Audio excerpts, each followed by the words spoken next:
America और Donald Trump से पूरी दुनिया जानना चाहती है, क्या वेनेजुएला की घेराबंदी का मतलब है 24 घंटे के अंदर वेनेजुएला पर हमला, यानी ऐसा युद्ध जो पूरी तरह एक देश को तबाह कर देगा।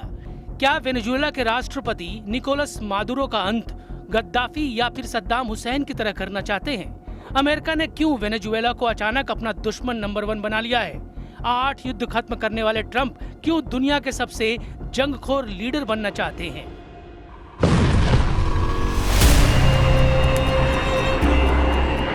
अमेरिका और वेनेजुएला के बीच तनाव बहुत ज्यादा बढ़ चुका है। ट्रंप ने बहुत ही भड़काने वाला कदम उठाया है। अमेरिकी नौसेना ने वेनेजुएला में नाकाबंदी लगा दी है।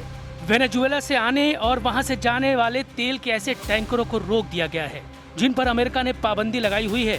समझ लीजिए कि अमेरिका के जंगी जहाजों ने निकोलस मादुरो को पूरी तरह से घेर लिया है और अब मादुरो भी जानते हैं कि जान खतरे में है।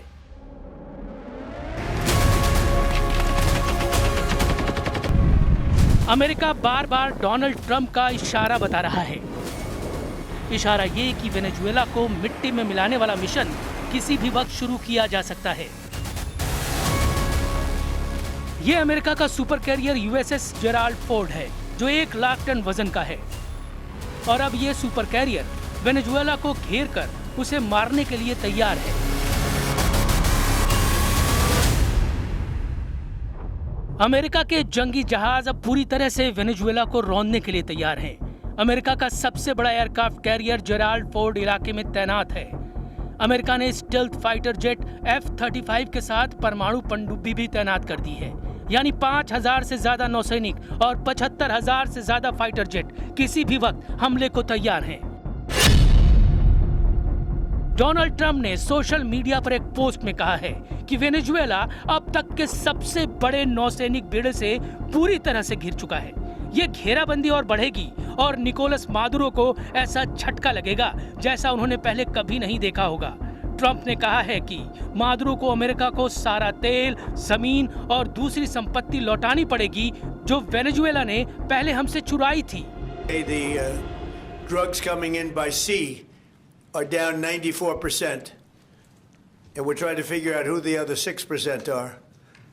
But they're down 94%, and we're going to start hitting them on land, which is a lot easier to do, frankly. But these are a direct military threat to the United States of America. They're trying to drug out our country.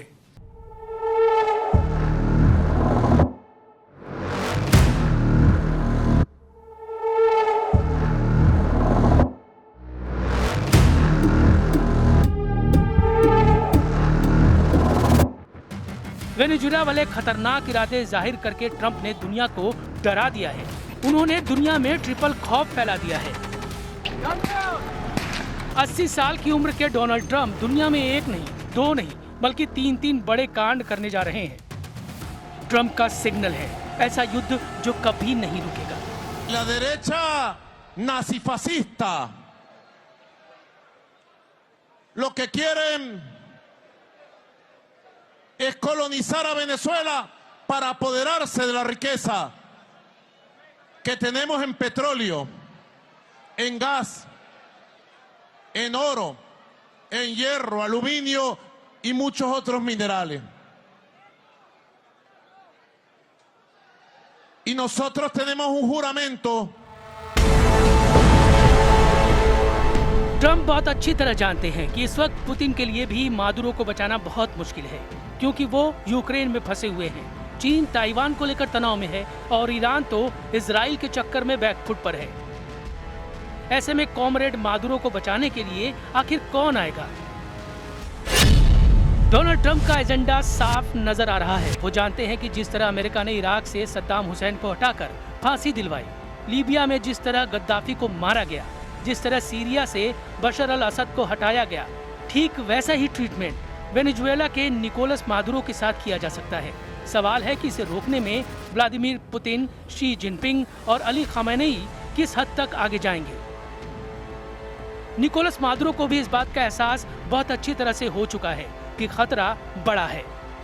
Como no puede decir que nosotros tenemos un arma de destrucción masiva, como no pueden decir que tenemos armas químicas, cohetes nucleares, inventan un pretexto para crear otra Afganistán, para crear otra Libia. Y nosotros tenemos autoridad moral. Y con la bendición de Dios Padre Todopoderoso digo, no more Vietnam, no more Afganistán, no more Libia, no more Irak, no more war eternal, no, no, no y no. आखिर क्या होने वाला है Venezuela में? क्या Donald Trump और Venezuela के राष्ट्रपति निकोलस मादुरो की दुश्मनी दुनिया को एक और बड़े युद्ध में झोंक देगी?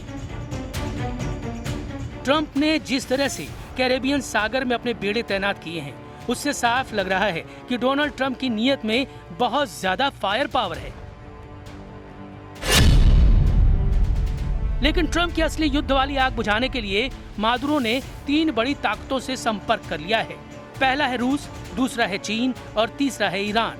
वेनेजुएला के राष्ट्रपति निकोलस मादुरो ने इन देशों से मिसाइल मांगी है, लॉन्ग रेंज रडार मांगे हैं और सुखोई विमानों को अपग्रेड करने की मांग की है। वो ड्रोन भी मांग रहे हैं। वो किसी भी कीमत पर डोनाल्ड ट्रंप के गुस्से पर पानी फेरना चाहते हैं। ये रिपोर्ट अमेरिकी मीडिया में छपी है और इस रिपोर्ट में अमेरिकी सरकार के सीक्रेट डॉक्यूमेंट का हवाला दिया जा रहा है। Не был никогда нашим врагом и противником. Никогда. Если бы он пожелал приехать в Беларусь, двери для него здесь открыты. Но об этом никогда, искренне вам говорю, никогда не было речи. Мадуро не тот человек, который все бросит и уйдет, убежит. Это крепкий человек, это чавист. Это как Чавес. Он крепкий мужик, порядочный, вменяемый человек, с которым можно разговаривать и договариваться. कुछ ही हफ्तों पहले डोनाल्ड ट्रंप ने वेनेजुएला पर हमला ना करने की बात कही थी, लेकिन अब ट्रंप ने कैसे यू टर्न ले लिया है, ये देखकर सब हैरान हैं। ट्रंप की धमकियों को वेनेजुएला बहुत गंभीरता से ले रहा है। इसकी एक बड़ी वजह है कैरेबियन सागर में अमेरिका के जंगी जहाज। ट्रंप ने वेनेजुएला के सामने घुटने टेकने के अलावा कोई विकल्प नहीं छोड़ा है। अमेरिका दावा कर रहा है कि कैरेबियन सागर में फोर्स बढ़ाने का मकसद ड्रग तस्करों का नेटवर्क खत्म करना है, लेकिन कोई नासमझ ही इस बात को मानेगा कि डोनाल्ड ट्रंप एक कैरियर बैटल ग्रुप के जरिए ड्रग तस्करी को काबू करना चाहते हैं। डोनाल्ड ट्रंप की निगाहें अमेरिका से 2000 किलोमीटर दूर वेनेजुएला पर है। अमेरिका ने वेनेजुएला से युद्ध की तैयारी पूरी कर ली है। अमेरिका के सबसे खतरनाक फाइटर जेट तैयार हैं। अटैक हेलीकॉप्टर उड़ान भर रहे हैं। वेनेजुएला के समुद्री तट पर कैसे हमला होगा, इसका अभ्यास किया जा रहा है। डोनाल्ड ट्रंप ने वेनेजुएला को घुटनों पर लाने के लिए पूरी ताकत झोंक दी है। क्या ये इतना आसान होगा? वेनेजुएला के पश्चिम में पड़ोसी देश कोलंबिया ने भी कहा है कि ट्रंप का इरादा साफ साफ वेनेजुएला पर चढ़ाई करने का है। पुतिन ने भी कह दिया है कि अमेरिका वेनेजुएला से दूर रहे तो अच्छा होगा। पुतिन के इन्हीं तेवरों को देखकर मादुरो भी कह चुके हैं कि वो वेनेजुएला को गाजा नहीं बनने देंगे। Es el pueblo de Estados Unidos a quien me dirijo en este momento frente a estos 100 juristas de 34 países para decirle paren la mano enloquecida de quien ordena bombardear, matar y llevar una guerra a Sudamérica, al Caribe. ¡Detengan la guerra! ¡No a la guerra! एक दक्षिण अमेरिकी देश Venezuela को पस्त करने के चक्कर में डोनाल्ड ट्रंप से एक बहुत बड़ी गलती हो सकती है। इसे अभी से ट्रंप का कराकस ब्लंडर कहा जा रहा है। डोनाल्ड ट्रंप क्या वेनेजुएला से युद्ध करके अमेरिका को दूसरे वियतनाम में फंसाने जा रहे हैं? ऐसे बहुत से सवाल हैं जो इस वक्त अमेरिका के इस नेवल कमांडो टीम के जहन में भी घूम रहे होंगे। फास्ट बोट पर सवार ये सैनिक अमेरिका के स्पेशल फोर्स का हिस्सा हैं। इनका काम होता है दुश्मन के इलाके में घुसकर उसे खत्म करना या इलाके पर कब्जा जमाना। M240 मीडियम मशीन गन के साथ अमेरिका के सील कमांडो बता रहे हैं कि कैसे वो वेनेजुएला के खिलाफ एक बड़े युद्ध के लिए तैयार हो चुके हैं। कैरेबियन सागर में ड्रग तस्करों को खत्म करने की आड़ में अब वेनेजुएला डोनाल्ड ट्रंप का प्राइम टारगेट बन चुका है। इन इरादों के पीछे तेल का खेल बताया जा रहा है। इसमें कोई शक नहीं कि ट्रंप की नजर इस वक्त अमेरिका के दो दुश्मनों पर है, चाहे वो फारस की खाड़ी हो या फिर कैरेबियन सागर। अमेरिका के एक दुश्मन तो ईरान है और दूसरा दुश्मन बन चुका है वेनेजुएला।